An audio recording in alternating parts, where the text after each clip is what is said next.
Denny Jameson here. I need some help from the youth of this country that may have taken a government class since I took one. The last time I had a government class was 1975. And I think the government structure has changed. And I'm trying to research the internet here to see the differences that something I might have misconstrued or didn't understand at the time. I've lived it and trying to figure out what the deal is here. Let me tell you my dilemma, and then you might be able to tell me the structure of the government. I'm having a problem with a municipality, which is called a city. City ordinances. They seem to trump, they stand above state law. And when it comes to state law, they don't seem to mirror, in other words, look similar to the U.S. Constitution. State constitutions can be a little different. They're supposed to, from the wording of what I'm seeing here, mirror. Well, state law can trump the U.S. Constitution. The structure of checks and balances here doesn't seem to be working. Well, let me tell you what's happened to me is I tried to be a landlord in a city, Warren, Ohio. I ran up against city ordinances. They revoked my permits, evicted my tenants. The place sat vacant, of course, and it got vandalized. The crackheads there, the drug addicts, the homeless, the whatever, have vandalized the dickens out of my property after I put thousands of dollars of repairs into the place. New windows, electric upgrade, hot water tanks, heaters, the whole gamut.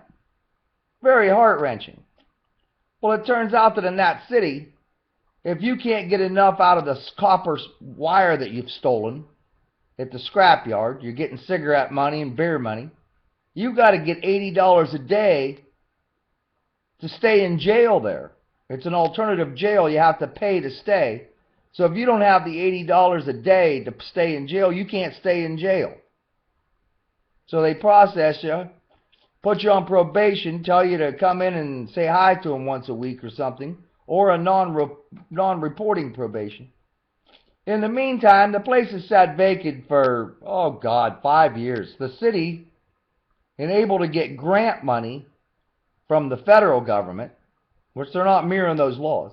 But HUD has appropriated hundreds of billions of dollars back there in 2008 to solve the housing problem. 90% of the money was to restore properties to get them back on the market after being sat vacant and vandalized. They gave grant money to the police department to police the streets more. So once the HUD fixed the houses up, they got back on the market, la-di-da-di. It turned out that they got waivers. They waived that law goodbye. They got exemptions, waivers, to just tear down the houses. They didn't want to do the work. It's like, that's a lot of work to paint that house and put a roof on it. No one wants to work. So let's just tear them down, and we can get grant money to do that. Yeah, so we all have really nice houses, and we really don't want the poor scumbags living in our city, the working class. So let's just tear down all the cheap houses, and then they'll have to move to the next town, and we don't have to look at them when we go out to eat. It's terrible to have to go out to a restaurant to eat, and there's people there that make under $50,000 a year. The scumbags of the earth, like truck drivers. Scumbags, just working class. Ooh, gross. God, look, they got dirt under their fingernails. How gross. The most that rich people want is maybe a pen broken. They got a little ink stain on their fingers. But geez. So let's just get rid of the working class and run them out of town. We'll tear all their houses down. This is what's going on. It's really a sad situation. In the meantime, the city prosecuted me and fined me $2,500 for trying to be a landlord in their city, for trying to restore a property and putting thousands of dollars in it. They turned around and they thought I had deep pockets, and I did. They fined me $2,500. The judge told me if I paid $1 on the fine, he couldn't do nothing about it. You know, that was the law. So I put $1 on it. They turned me into the state collection and put a hold on my driver's license. I give them $3,500 to get my driver's license on my birthday. That was my birthday present from the city of Warren in the state of Ohio. So, of course, the properties have sat vacant. I had them for sale. Every time they'd go over, the electric wouldn't come on. Somebody had been in and stole more copper. But the house I had next door, it was pretty decent until the city broke into them. Yeah, without a search warrant. To do an asbestos inspection, they put them on the teardown list so they could get this grant money. They went around in one day and condemned 100 properties to show a greater need to get the larger grants. So they were around and they had to do asbestos inspections before they tore them down, which was all good. That was part of the funding. It was free. It created a job there. No warrant, crowbar, wedged into my door, tore my doors up. I had to nail them back shut. Real secure now. I had deadbolts on them. They couldn't break into my property. I guess they couldn't take the pipe wrench and put up to my deadbolts and bust in. Well, they were the old style where it was flush with the outside of the door and the big deadbolt was on the inside. Now I've replaced them with the exterior sticks out about an inch. The new style deadbolts, which you just put a pipe wrench on that and turn it, and that little Chinese steel just crumbles. Those ball bearings in there. They're cheap. How do you lock a door up good when somebody's got a great big crowbar and they just take it and stick it in the jamb and they just tear the jamb off the door? It's only held in there with screws. To do an asbestos inspection, now they left my properties unsecured, which is against the city ordinance. If you leave a property unsecured, first offense is $500, second offense is 30 days in jail. I'm calling for the city that ordered that asbestos inspector to be jailed for 30 days. He's broke his own city ordinances. No, wait a minute. Here's the reality of it, folks, is that the state judge, not the city judge, we're in county court, which is known as state court to attorneys, because they're supposed to uphold state law. He tells me that these city workers are immune from prosecution. They're allowed to do whatever they want. They are exempt. They are immune. I filed a lawsuit against them from doing this, breaking and entering without a search warrant. If you want my properties, you have to acquisition them. And I'm voluntarily willing to do that. Pay the auditor's price. I'll get out. The city wants my property so bad, they have to buy them according to state law. There's a thing called eminent domain. If it's going to be used for a hospital or a highway, a lake for water, a bridge to go, then it's eminent domain, and they have to compensate you. The Fifth Amendment to the U.S. Constitution, the government cannot seize your real property without compensation. Well, that's not being honored here, because I was in city court, and the city don't honor the U.S. Constitution. And the county court obtains state law, and they don't honor the U.S. Constitution. The city they have a law department in the city with 4 assistants. The county has 17 prosecutors, lawyers.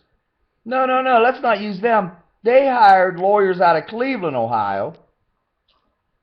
One to defend some of the city employees, and another law firm to defend another one. That way they had a group of lawyers to come up against me. It turns out that the main lawyer that they hired sits on the advisory board at the federal court up in Akron and Cleveland, in my district. He never showed up for any hearings, any conference hearings, pre-trial, nothing. He sent one of his associates, not a partner in the law firm, just a young associate. Mr. Clymer, which, see, from this took a year and 9 months in federal court, I had lots of time to read the internet here about federal law, and I was excited that they bumped it out of Trumbull County up to Akron, Cleveland. I thought for sure that they would honor state law then. Well, you have to think this through. I wasn't in state court, I was in federal court, and the federal judge would not honor the U.S. Constitution. They hadn't taken my properties yet, so it wasn't a take. They had to physically remove the house from my land. Then it would have been a take. As long as the house is standing, it's not a take. Because it's on the condemnation list, and I can't get a realtor to list them, because you try to sell a junk car. You don't have a title for it, you know. It's on the condemnation list. It's been condemned. They're saying it's blighted. Blighted means not bright. It is kind of a bright house. It has gold siding on it. But blighted means it's hard on your eyes. If you go drop 845 Styles, if you're over there by the hot dog shop, go down 2 streets and make a left. Go north 2 streets and make a left. That's Styles. It's 2 blocks from the hot dog shop. My other property's on the corner of Mulberry. It's an eyesore. I'd got new windows in. I was wanting to side it. Didn't get to it before they shut me down. 9 months is all I really had. The normal's 5 years to do a big project like this. Take your profits, put it in for 5. No. They shut me down in 9 months. I bought it in March, and they squashed me in December. That's right. So anyways, my dilemma is, if anybody understands the structure of city law, county court, state court, the appeals court, federal court, and the federal appeals, if you understand those levels of government, hey, if you could blog me back and explain it to me on how the new America is working here in October of 2013, and how we're honoring the Constitution and everything's just hunky-dory. If you don't believe in Agenda 21, or ICLA, that's the association through the United Nations that wants sustainable development, and they want all the mineral rights of the world. This got kind of big on me. I got kind of twisted here. I didn't want to think on this level. I want to think on being a very small-time landlord and being happy. This has made me one miserable person. Grouchy. Because free enterprise and democracy is not really alive in the United States of America, in my opinion, from what happened to me. If it's working for you, I'm happy for you. I truly am. Maybe in the county that you live in, you have more reasonable people. They're not. Trumbull County, Ohio, there's a lot of controversy there. The engineer sued the county 3 times. He won his first case, used that evidence, sued him again, used that evidence and sued him again. That's the county engineer. There's a lot to be desired there. And it happens in all cities, that there's a group that works on the inside, and if you're not in the club, you're not going to get the right price. Well, I was going to make it either way, because I'm a pretty thrifty operator. I was reasonable with my tenants. Oh, there's the big dilemma, is I had a tenant that the city rented to. The city owned 100 houses, rental houses. They gave them to the auditor. He quit his job being auditor to manage them. He bought hundreds more. That's something you could look up as a sunshine company. He runs the streets in Warren, Ohio. They gave him all the parking in the city, and he gets to collect the fine. There's some insider trading going on here that needs brought to the attention of somebody who cares, that has the authority to help. Little baby Kenny Jameson here. Sorry for crying in your ear, but thanks for listening at the same time. I got to go. Bye-bye.